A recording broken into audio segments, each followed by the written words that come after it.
안녕하세요. 오늘 우리가 보게 될 전시는 석주명의 나비 이야기입니다.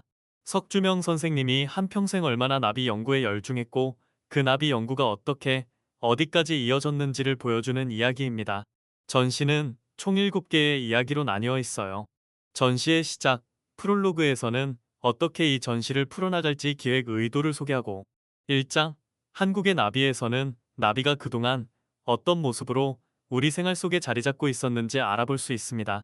그리고 2, 3, 4장에서는 석주명 선생님의 삶과 업적에 대해 살펴보고 5장에서는 선생님에 관한 다양한 책을 볼 수 있습니다. 그리고 마지막 에필로그에서는 전시를 마치며 우리가 생각해 볼 거리를 전해줍니다. 자, 그럼 여러분, 재미있는 나비 여행 함께 떠나볼까요? 여러분, 프롤로그는 이 전시를 어떤 이야기로 설명해 나갈지 기획 의도를 알려주는 장이에요. 석주명의 나비 이야기전은 우리 박물관이 소장하고 있는 석주명 선생님의 책들을 전시하고 선생님이 어떤 분이었고 어떤 업적들을 남겼는지 자료들을 보여주고 이야기해주면서 우리는 이를 통해 어떤 것을 느꼈고 또 배울 점은 무엇이 있을까?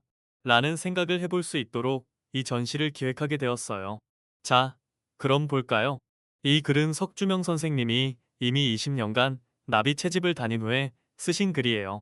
선생님은 어려서부터 글을 읽기보다는 분명히 장난하기를 좋아하고 그 중에서도 수학과 동물을 좋아했는데 시력이 별로 안 좋아서 동물 중에 곤충을 그리고 곤충 중에 누구나 거치는 첫 단계로 나비를 채집하겠다고 결심하셨다고 하죠. 그런데 왜 곤충 중에 나비가 첫 번째라고 생각했을까요? 그 대답은 1장 한국의 나비를 보면 알 수 있습니다. 나비는 자연에 사는 곤충이지만 옛날 사람들에게는 특별한 의미를 가진 존재였어요. 조선 시대 사람들은 나비를 보며 아름답게 날아다니는 자유, 사랑, 봄을 시작하며 비는 소망, 그리고 오래오래 건강하게 사는 것을 떠올렸다고 해요. 그래서 결혼할 때 입는 홀레복이나 그림, 가구, 장신구, 도자기, 심지어 베개에도 나비 무늬를 담았어요. 이 사진은 결혼할 때 신부가 입는 홀레복이고 집안의 벽을 장식하는 그림에도 예쁜 꽃 주변을 맴도는 나비들을 볼 수 있어요. 그리고 옷을 넣어 보관하는 가구인 2층 농의 경첩 무늬를 나비 모양으로 장식하기도 하고 결혼할 때 큰 머리 장식인 대수에 꽂는 떨잠도 나비 모양으로 만들었어요. 놀이개도 저고리에 고름이나 치맛말에 달아 치장하는 여성들의 장식품이었습니다. 그리고 백자에도 다른 무늬와 함께 나비를 그려 넣었고 백앤릿의 옆면에도 나전으로 나비 무늬를 장식하기도 했어요. 이렇게 오랫동안 나비는 우리나라 사람들의 생활이나 삶 속에서 자유, 사랑, 소망, 장수 등의 의미를 담아 아주 친근하고 아름답게 자리 잡아온 곤충이라 석주명 선생님은 곤충 중에 누구나 거치는 첫 단계로 나비를 채집해야겠다고 결심했는지도 모르겠습니다. 자, 그럼 2장으로 넘어가 볼까요? 2장, 석주명의 누구일까에서는 선생님의 삶의 여정과 시대적 배경을 연표로 만나볼 수 있습니다. 석주명 선생님은 1908년 나라가 일제의 지배를 받던 어려운 시기에 태어났어요. 일제강점기를 어린 시절부터 겪은 그는 직접 싸우기보다는 지식을 통해 나라를 지키고자 과학자의 길로 들어섭니다.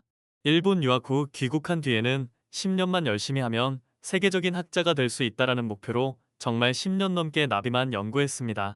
선생님은 살아생전에 끊임없이 나비 채집 여행을 다니면서 연구에 몰두하였고 수많은 연구 업적을 기록으로 남겼어요. 그리고 1950년 6월 25일 6.25 전쟁이 발발하였는데 선생님은 평생의 연구 자료들이 이곳에 있었기 때문에 피난을 가지 않고 연구실을 지켰어요. 그러다 인민군으로 오해받아 갑자기 피격되어 사망하게 되었어요.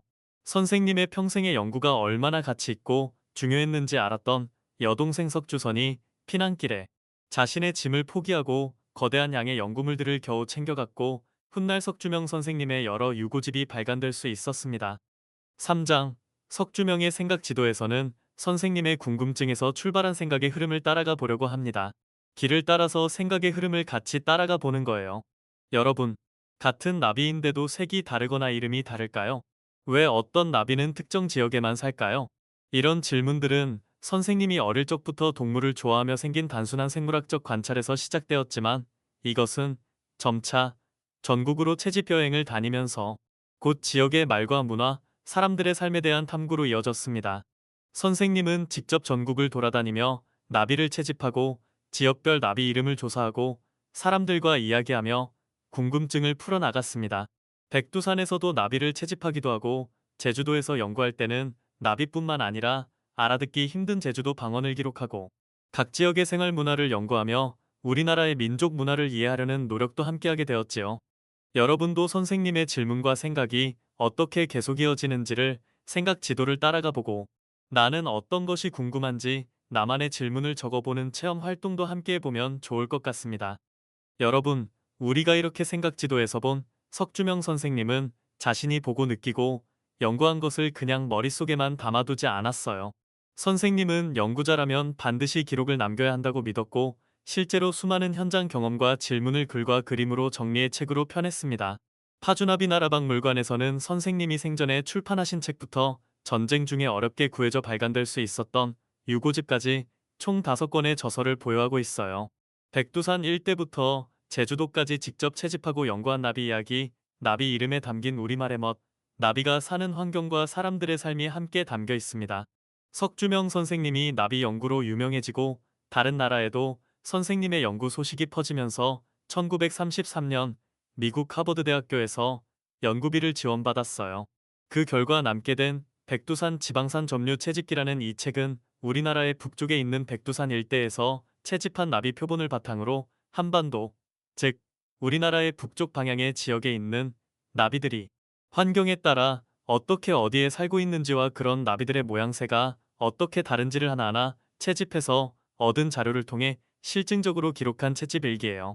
이 연구는 나비 연구에 있어서 나비가 지역마다 특성이 다르다는 것을 최초로 알게 된 자료이고 우리나라의 나비들을 한 지역만이 아닌 여러 지역을 바탕으로 연구해서 서로 다른 점이 있다는 것을 알게 되었다는 점에서 의미가 큽니다. 그리고 선생님은 우리나라 북쪽의 나비들 말고도 제주도 나비들도 채집해서 특징들을 살펴보았어요. 제주도는 섬이라 우리가 살고 있는 육지와는 환경이 확연히 달라서 그 독특한 자연환경과 생물들의 생김새를 면밀히 조사한 내용을 이 제주도 곤충상이라는 책에 기록을 남겨두었답니다. 지금 이야기한 이 두 책은 석주명 선생님이 살아계실 때 직접 남기신 책이지만 남은 3권의 책은 선생님이 돌아가시고 나서 그 후에야 책으로 남겨지게 되었어요. 그런 책을 우리는 유고집이라고 합니다. 선생님이 돌아가실 즈음 우리나라는 6.25 전쟁이 발발해서 피난을 가야 했어요. 그때 동생 석주선이 선생님의 연구물들을 챙겨서 소중히 간직하다가 책으로 만들게 되었어요. 1972년 한국산 점류의 연구는 한국산 나비류의 형태적 특징뿐 아니라 개체 변이, 지역 분포, 생태적 요인까지 통합적으로 분석하여 종과 변종의 경계를 과학적으로 재정립했어요. 특히 동종이명, 즉 실제로는 같은 종임에도 다르게 명명된 문제를 정리하여 한국산 나비 250여 종의 분류 체계를 국제적으로 표준화하는 데 이바지했습니다.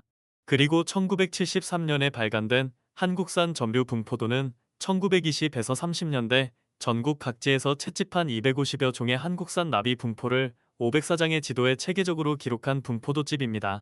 종마다 한반도 내 채집 위치와 세계 분포를 별도의 지도에 표시함으로써 한국 나비의 생물지리학적 특성과 변이 양상을 시각적으로 제시했습니다. 21대로 구성된 친필 원본은 국가중요과학기술 자료로 등록될 만큼 학술적, 역사적 가치가 높습니다. 마지막으로 1992년 나비 채집 20년의 회고록은 석주명이 전국을 누비며 75만 점에 달하는 나비 표본을 채집하고 분석한 20여 년의 연구 여정을 자전적으로 서술한 기록입니다. 신문이나 학회지에 발표했던 단편과 미발표된 단편들을 모아 이 책 역시 여동생 석주선이 펴낸 유고집입니다. 나비 채집을 하게 된 계기, 세계적인 나비학자로 성장하는 과정, 우리나라는 물론 일본, 중국, 타이완의 대표 나비들에 대해서도 소개하고 있습니다. 석주명의 집념, 채집 과정의 이화, 그리고 나비 연구에 대한 철학이 담겨 있습니다. 자, 석주명 선생님은 이렇게 한평생 나비를 채집하고 그 자료들을 정리하였는데요. 그중 가장 큰 업적이라고 할 수 있는 나비 분류는 어떤 것일까요? 사장, 석주명의 나비 분류에서는 선생님의 가장 과학적인 업적, 나비 분류 작업을 소개합니다. 옛날에 우리나라 나비들은 정확히 정리된 분류 체계가 없었고 외국 학자들이 붙인 이름은 같은 나비에 여러 이름이 붙여진 것도 많았습니다. 그래서 우리나라 이름은 없었기 때문에 대부분 노란 나비, 흰 나비 이렇게 간단하게 색깔로 통칭해서 부르는 게 전부였어요. 석주명 선생님은 이런 오류를 바로잡게 되는데요. 바로 평생토록 약 70만 마리가 넘는 나비를 채집하고 그 특징을 정리해 나가다 보니 점점 분류 체계를 알게 되었기 때문이에요. 선생님은 나비의 날개, 길이, 색깔, 무늬, 서식 지역 등을 기준으로 250여 종의 나비를 하나하나 체계적으로 분류했어요. 그러면서 나비 종류마다 우리가 알아듣기 쉽게 한국말로 나비 이름도 지어주게 되었지요. 그 덕분에 지금 우리가 알고 있는 나비 분류 체계가 정립되었고 한국 나비학이 기초가 세워졌습니다. 그렇다면 나비를 크게 어떻게 분류하였을까요? 나비목은 나방과 나비로 나뉘며 나비는 다시 팔랑나비상과와 호랑나비상과로 분류됩니다. 그리고 더 작은 분류 단위인 과로 나뉘는데요.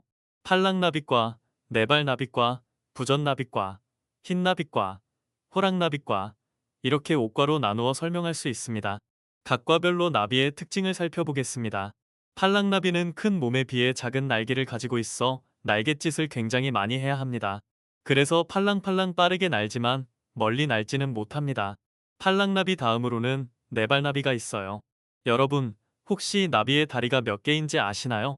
네, 6개 맞습니다. 그런데 다리는 6개인데 왜 이름은 네발나비일까요? 네발나비과 나비들 역시 6개의 다리를 가지고는 있지만 앞다리가 짧게 퇴화하여 다리가 4개처럼 보인다고 하여 네발나비라는 이름이 붙었습니다. 부전나비과 나비들은 아주 작지만 반짝반짝 빛나는 날개를 가진 나비들입니다. 부전은 예전 여자아이들이 차던 놀이개의 하나로 작은 장식이었어요. 그래서 예쁜 장식이라는 의미를 담아 부전나비라고 이름을 지었습니다. 흰나비과 나비들은 우리에게 매우 친숙한 나비예요. 주변에서 흔하게 볼 수 있는 배추흰나비나 노랑나비들은 흰나비과로 이 나비들은 대체로 날개가 흰색과 노란색을 띠고 있습니다. 마지막으로 호랑나비과 나비들은 날개색이 어둡고 크기가 큽니다. 색이 까맣다 보니 열을 많이 받게 되어 빠르게 날아다닙니다. 그리고 뒷날개를 보면 꼬리 모양이 있어요. 이것을 미상돌기라고 하는데요. 호랑나비과 나비들은 다른 나비들과는 다르게 이 미상돌기가 발달해 있는 특징이 있습니다. 한국에는 이렇게 5분류로 나뉜 약 280여 종의 나비들이 살고 있고 그중 160여 종의 나비를 우리 박물관에서 만나보실 수 있습니다. 자, 여러분. 연구자는 기록을 통해 자신의 생각과 연구를 후세에 남겨요. 석주명 선생님도 평생토록 연구한 내용을 글로 기록으로 남긴 거 알고 있죠? 선생님은 전국 방방곡곡을 다니며 평생을 채집하고 연구하셨지만 안타깝게도 갑자기 돌아가셔서 이렇게 큰 업적을 남기고도 우리나라에서는 한동안 석주명이라는 이름 석자가 잊혀졌어요. 그리고 선생님을 기억하는 몇몇 사람의 노력과 관심으로 우리는 석주명 선생님과 연구에 대해서 알게 되었지요. 그를 기억하며 후세의 석주명을 알릴 수 있었던 것은 석주명 선생님에 대한 책을 통해서였어요. 그래서 이곳 5장 책으로 만나는 석주명에서는 선생님에 대한 여러 책을 연령별로 소개해드리며 박물관에 오시면 빛이 된 벤치에 앉아 직접 선생님의 이야기도 읽어보고 활동지도 참여해 볼 수 있습니다. 앞에서 설명한 것과 같이 석주명 선생님의 연구는 작은 나비에서 출발했지만 점점 넓어져서 우리 민족 전체를 이해하려는 탐구로 이어졌습니다. 선생님은 생물학, 언어학, 민속학, 생물지리학을 국학 하나로 연결하여 우리만의 지식을 만들고자 했습니다. 곤충을 통해 언어를 연구하고 방언을 통해 지역 생태를 해석하며 학문과 삶을 통합적으로 바라보는 시도를 했습니다. 석주명 선생님의 생각들이 어떻게 이어졌고 어떤 기록들이 남았는지 기억해보면서 나의 생각 나무는 어디서 시작하고 어디로 펼쳐나갈지 전시를 통해 얻은 영감들을 가족과 함께 이야기해보면 이번 석주명의 나비 이야기전은 더 유익하고 기억에 남는 전시가 될 것 같습니다. 이것으로 전시 설명을 마치며 전시 구성 이미지로 영상을 마무리하겠습니다. 감사합니다.